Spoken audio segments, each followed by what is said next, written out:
Ladies, 3 days ago, I walked into my own kitchen and heard my daughter-in-law, Stephanie, telling someone on the phone, "Don't worry, she'll die soon." And when I heard the rest of that conversation, I realized my family had been planning my death. By the end of this story, you'll witness the moment I discovered why my son's wife was so certain I wouldn't live much longer.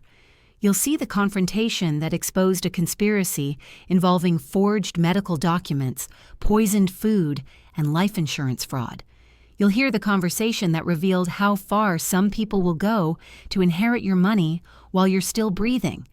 And you'll understand why the people living under your roof might be the most dangerous ones of all. I'd come downstairs early that Tuesday morning to start the coffee in my Portland home, thinking everyone was still asleep.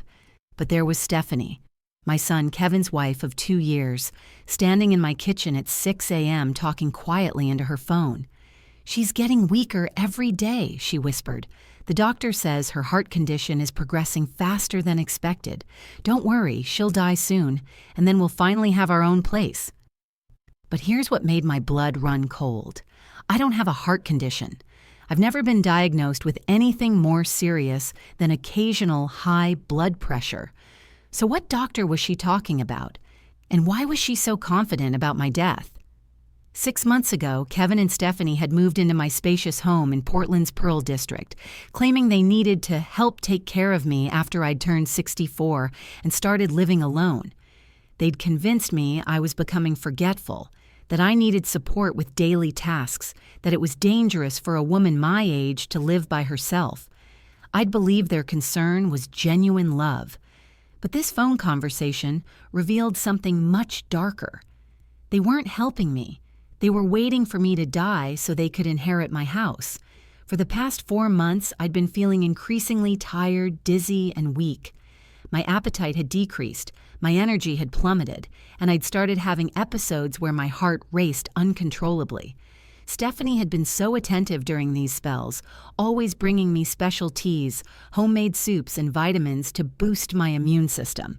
She'd even insisted on cooking most of my meals, claiming she wanted to ensure I was getting proper nutrition. But what if my declining health wasn't natural aging? What if someone was causing it? Standing in my own doorway, listening to my daughter-in-law discuss my impending death like it was a business transaction, I realized I might be living with people who were actively trying to kill me, not through violence or obvious harm, but through something much more insidious, something that would look like natural causes when the time came. I backed away from the kitchen silently, my heart pounding, not from whatever was making me sick, but from pure terror. I had to find out what Stephanie meant by "the doctor says," what was really in the food she'd been preparing for me, and most importantly, how long I had before their patience ran out and they decided to accelerate whatever plan they'd set in motion. My name is Barbara Chen, and I'm a 64-year-old retired real estate agent who spent 40 years building a successful career selling luxury homes in Portland, Oregon, before discovering that my own home had become a death trap. For 4 decades, I specialized in high-end properties in Portland's most desirable neighborhoods. I've walked through thousands of homes, assessed property values, negotiated million-dollar deals, and developed an instinct for reading people's true motivations behind their real estate decisions. I've seen families fight over inheritances, witnessed elder abuse disguised as caregiving, and helped countless clients protect their assets from manipulative relatives. After my husband Richard died 5 years ago, I channeled my grief into growing my real estate portfolio. I own 3 rental properties in addition to my primary residence, a beautiful Victorian home in the Pearl District worth $1.2 million. I've always been financially independent, physically active, and mentally sharp. I volunteer at the Oregon Food Bank, maintain my own garden, and manage my investment accounts without assistance. But when my son Kevin married Stephanie 2 years ago, everything started changing. She immediately began suggesting I was doing too much for my age, that I seemed confused about financial decisions, that I needed family support to stay safe. Within 6 months, they'd moved into my home under the guise of caregiving, and I'd started experiencing health problems I'd never had before. I'm sharing this because I know there are other older women out there who've welcomed adult children and their spouses into their homes, believing family love will protect them. We're told we should be grateful for their concern, appreciative of their willingness to sacrifice their independence to care for us. But sometimes that concern is actually surveillance, and that sacrifice is actually an investment in our death. My years in real estate taught me that when someone shows unusual interest in your property value, your estate planning, or your life insurance policies, you need to ask hard questions about their true motivations. When adult children suddenly become concerned about your health after years of minimal contact, you need to investigate what's really driving their newfound attention. What I discovered in my Portland kitchen that Tuesday morning wasn't just about inheritance greed or property fraud. It was about systematic poisoning disguised as loving care. It was about medical records being falsified to create a narrative of declining health. It was about life insurance beneficiaries being changed without my knowledge or consent. The conversation I overheard revealed a conspiracy that had been building for months, involving not just my son and daughter-in-law, but potentially medical professionals, insurance agents, and legal advisors who were all working together to orchestrate my death while making it appear natural. Sometimes the people who move in to take care of you are actually positioning themselves to take everything from you, including your life. What I did next required every investigative skill I'd learned in 40 years of real estate, but this time I was investigating my own murder. Instead of confronting Stephanie about the phone call, I decided to become a detective in my own home. I retreated upstairs quietly, grabbed my phone, and started taking notes about everything I'd heard. The conversation had been too detailed, too confident for this to be the first time she'd discussed my death. Someone else was involved, someone she was reporting to about my progress toward dying. The Portland morning rain was tapping against my bedroom windows as I sat on my bed, hands shaking as I wrote down every word I could remember. The familiar sounds of my home, the old floorboards creaking, the coffee pot gurgling downstairs, suddenly felt ominous instead of comforting. I could smell the lavender fabric softener from Stephanie's laundry, the same scent I'd grown to associate with her helpful presence around my house. As I reviewed the past 6 months, disturbing patterns emerged. Stephanie had gradually taken over all my meal preparation, insisting my confusion made cooking dangerous. She'd convinced Kevin that I needed supervision with my medications, claiming I'd been forgetting doses. Most concerning, she'd started accompanying me to all medical appointments, always stepping in to clarify my symptoms when I talked to doctors. Stephanie had also been systematically isolating me from my support network. She'd convinced my longtime friends that I was too tired for social visits. She'd told my neighbors I was struggling with early dementia and needed quiet. She'd even convinced my brother in Seattle that I was declining rapidly and didn't want to worry him with frequent calls. I realized Stephanie had been describing symptoms to my doctors that I'd never actually experienced. She'd reported dizzy spells, memory loss, and chest pains that supposedly happened when she was alone with me. She'd created a medical narrative of rapid decline that existed only in her reports, not in my actual health. According to elder abuse experts, caregiver-induced illness affects over 200,000 seniors annually, with family members being perpetrators in 85% of cases. I started documenting everything on my phone: dates when I felt sick after meals Stephanie prepared, times when she'd been alone with my medication bottles, conversations where she'd discussed my health with Kevin in ways that seemed scripted rather than genuine concern. But the most disturbing discovery was in my own medicine cabinet. Several prescription bottles that should have been nearly full were almost empty, despite my taking medications exactly as prescribed. Someone had been removing pills, but why? Were they being replaced with something else? Was I being slowly poisoned with my own medications in wrong doses? That's when I heard Kevin's voice from downstairs, talking to Stephanie. "Did you schedule the appointment with Dr. Martinez yet? We need to get her official diagnosis soon. If you've ever felt like someone close to you wanted you gone, hit the like button.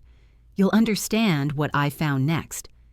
The appointment Kevin mentioned led me to discover a doctor I'd never met was treating me for diseases I didn't have. From the top of my stairs, I could hear Kevin and Stephanie discussing an appointment with Dr. Martinez, a name I didn't recognize. "She needs the official heart failure diagnosis by next week," Kevin said. "The insurance company is asking for updated medical records before they'll process the policy increase." My hands gripped the banister as I realized they were discussing my health with a doctor I'd never seen, planning diagnoses for conditions I didn't have, and apparently increasing my life insurance without my knowledge. The Portland rain was getting heavier outside, creating the perfect white noise to mask my movement as I crept closer to hear their conversation. The old Victorian house that had always felt like a protective sanctuary now felt like a trap, with every creaking board potentially exposing my surveillance of my own family. Stephanie pulled out her phone and called someone. "Dr. Martinez, this is Stephanie Chen calling about Barbara's case. We need to schedule her follow-up this Friday. Yes, she's been having more episodes. The chest pain is getting worse, and she's been very confused about her medications." I was listening to my daughter-in-law describe symptoms I'd never experienced to a doctor I'd never met, scheduling appointments I'd never agreed to, using my name to create a medical history that was completely fabricated. Kevin opened his laptop and started reviewing what appeared to be insurance documents. "The new policy will pay out $2.5 million when she dies," he said, "but we need documented proof of terminal illness within 6 months of death, or they won't pay the accelerated benefit clause." They weren't just waiting for me to die naturally. They were creating a medical timeline to maximize their insurance payout. They needed me to be officially diagnosed with a terminal condition so they could claim early benefits while keeping me alive just long enough to avoid suspicion. "How long does Dr. Martinez think we have?" Kevin asked. "He says with her current condition, we're looking at 3 to 4 months. Stephanie replied. "But we can speed things up if necessary. The medication adjustments should help with that." I realized they weren't just removing my prescribed medications. They were replacing them with drugs that were causing my symptoms. Heart palpitations, the weakness, the confusion I'd been experiencing weren't signs of aging. They were side effects of medications I was being given without my knowledge. This wasn't just Kevin and Stephanie working alone. Dr. Martinez was clearly part of their conspiracy, willing to create false diagnoses for payment. The insurance agent who'd increased my policy had to be involved. This was a professional network of people who specialized in orchestrating elderly deaths for profit. That's when Stephanie said the words that made my blood run ice cold. "Don't worry about her getting suspicious. After tomorrow's medication increase, she won't be alert enough to question anything we're doing." What I discovered about my own medication bottles that afternoon revealed a poisoning scheme so sophisticated it would have been almost impossible to detect. While Kevin and Stephanie went out for their grocery shopping trip, I carefully examined every medication bottle in my bathroom cabinet. Using a magnifying glass from my jewelry drawer, I compared the pills inside with photos of the medications online. What I found made my stomach turn. Nearly every bottle contained pills that looked similar to my prescriptions, but were slightly different colors, shapes, or sizes.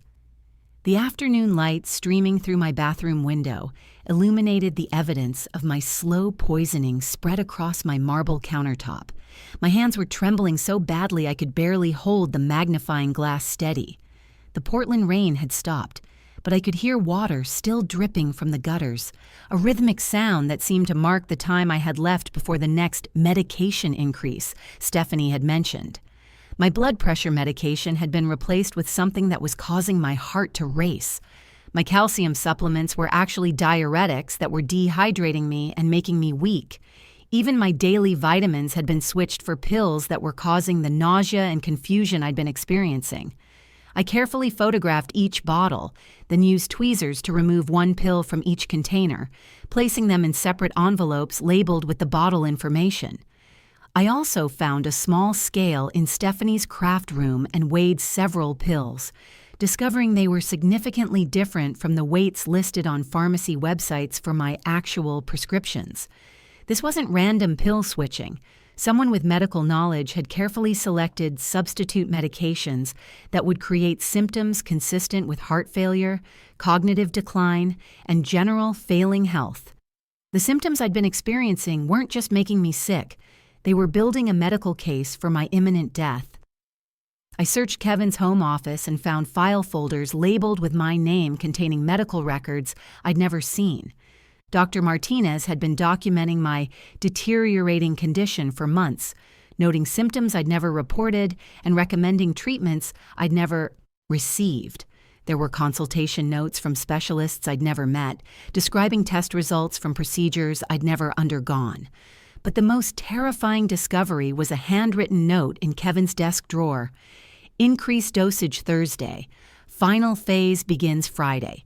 Natural cardiac event should occur within 72 hours of medication change. Make sure to call 911 after appropriate delay to establish timeline. I found copies of my revised life insurance policies I'd never signed. My coverage had been increased to $2.5 million with Kevin as the sole beneficiary. My will had been notarized with signatures that looked like mine, but had subtle differences. Even my bank accounts had been set up with Kevin as joint owner, giving him access to my assets immediately upon my death. As I was photographing the evidence, I heard car doors slamming in my driveway. Kevin and Stephanie were back with the groceries, which I now knew included my next dose of poison disguised as loving care. What happened when they returned home with my medication increase forced me to make a life-or-death decision with only minutes to prepare. I quickly returned everything to its original position and pretended to be napping in my bedroom when Kevin and Stephanie came upstairs. Through my partially closed door, I watched Stephanie enter my bathroom with a small pharmacy bag. She was replacing more of my medications. The increase she'd mentioned on the phone that was supposed to cause my natural cardiac event within 72 hours. I had to lie perfectly still in my bed, controlling my breathing and heart rate, while listening to my daughter-in-law prepare what was essentially my execution. The late afternoon Portland light was fading outside my bedroom windows, casting long shadows across the floor where I could see Stephanie's silhouette moving between my bathroom and bedroom. "Barbara?" Stephanie called softly. "I brought you some new supplements from the pharmacy. Dr. Martinez wants you to start taking these tonight with dinner. They'll help with your heart palpitations." I had to pretend to be groggy and grateful as she showed me 3 new bottles of medication that I now knew were designed to kill me. The pills were larger than my usual medications, and one bottle was labeled as a cardiac support supplement, something that would likely stop my heart if I actually took it. "I'm making your favorite soup tonight," Stephanie said, her voice dripping with false concern. "You need to keep your strength up. And Kevin thinks we should have a family meeting after dinner to discuss some financial arrangements that need your signature." They were planning to feed me a final poisoned meal, drug me with the new medications, and then have me sign documents while I was incapacitated. Everything was designed to happen quickly once the final phase began. I realized they'd been systematically removing anyone who might check on my welfare. My cleaning lady had been dismissed because I supposedly couldn't tolerate the disruption. My regular doctor had been told I was switching to a specialist for better care. Even my hairdresser had been told I was too ill for salon visits. Kevin came into my room with a briefcase full of documents. "Mom, we need to update your estate planning. With your health declining so rapidly, we want to make sure everything is in order. There are some insurance forms and property transfers that need to be signed tonight." They weren't planning to wait for me to die naturally from their slow poisoning. Tonight was the night they intended to finish the job, feed me a lethal dose with dinner, have me sign over my assets while I was dying, and then call 911 after an appropriate delay to establish their alibi. According to forensic toxicologists, medication-induced cardiac events in elderly victims are almost impossible to detect during routine autopsies unless investigators know specifically what to test for. I had 2 hours before dinner and no one I could call who would believe that my own family was trying to murder me. But I had one advantage they didn't know about. I'd been recording everything. Silent moment. Barbara lying in bed, knowing tonight is meant to be her last night alive. Ladies, what I did next saved my life and exposed a murder conspiracy that had been months in the planning. Using my smartphone, I'd been secretly recording conversations for the past 3 hours. I had Stephanie's phone calls to Dr. Martinez, Kevin's discussion of insurance payouts, and their detailed planning of my natural death, all captured on audio. But I needed one final piece of evidence that would be undeniable in court. At 6 p.m., I went downstairs for what they intended to be my last meal. Stephanie had prepared my favorite butternut squash soup, which smelled delicious, but which I now suspected contained a lethal dose of something disguised as seasoning. I sat at my dining room table, acting weak and grateful, while secretly recording everything. "Barbara, before you eat, you need to take your new medications," Stephanie said, placing the 3 bottles of poison in front of me. Dr. Martinez was very specific about the timing. These need to be taken with food to prevent stomach upset. Kevin spread documents across the dining table. "And Mom, while you're eating, we can go through these property transfers. Just routine paperwork to protect your assets." Long pause as Barbara realizes this is the moment of truth. I looked at my son, the baby I'd raised, the man I'd sacrificed everything for, as he prepared to watch me die for money. I looked at Stephanie, who was holding a spoon ready to feed me soup that would stop my heart. "Before I eat," I said calmly, "I have something to show you both." I pulled out my phone and played the recording of their morning conversation. Stephanie's voice filled the dining room. "Don't worry, she'll die soon." Kevin's voice followed. "The insurance company needs documented proof of terminal illness." I watched both their faces drain of color as they realized their entire murder conspiracy had been recorded. "I've been documenting everything for 3 days," I said, my voice steady despite my terror. "The fake medications, the forged medical records, the insurance fraud, the timeline for my planned cardiac event tonight. I've also sent copies of all evidence to my attorney, the Portland Police Department, and the FBI Fraud Division," I continued. "If anything happens to me, natural or otherwise, you'll both be arrested for conspiracy to commit murder." Kevin lunged for my phone, but I'd already uploaded everything to cloud storage. Stephanie started crying, claiming it was all a misunderstanding. But there was no explaining away months of evidence, forged documents, and recorded confessions. I stood up from my dining table, leaving the poisoned soup untouched, and said the words that ended their murder plot. "Get out of my house, now." The next few minutes were chaos. Kevin tried to deny everything, claiming the recordings were taken out of context. Stephanie collapsed into my dining room chair, sobbing and saying she'd been pressured by Kevin to go along with the plan. But I wasn't interested in their excuses or manipulations anymore. I was focused on staying alive and making sure they faced consequences for trying to murder me. I called 911 from my landline while keeping my cell phone recording. When Portland police arrived 20 minutes later, I had documented evidence of their continued lies and threats, even after being caught. My beautiful Victorian dining room, where I'd hosted countless family dinners and holiday celebrations, became a crime scene. Police officers were photographing the poisoned medications, bagging the forged documents, and taking statements about a conspiracy that had been planned in the same space where we'd once shared birthday cakes and Christmas mornings. As I watched Kevin being handcuffed in my foyer, the same foyer where I'd welcomed him and Stephanie into my home 6 months earlier, something fundamental shifted inside me. I'd spent 64 years putting family loyalty above my own safety, trusting that blood relations meant unconditional love.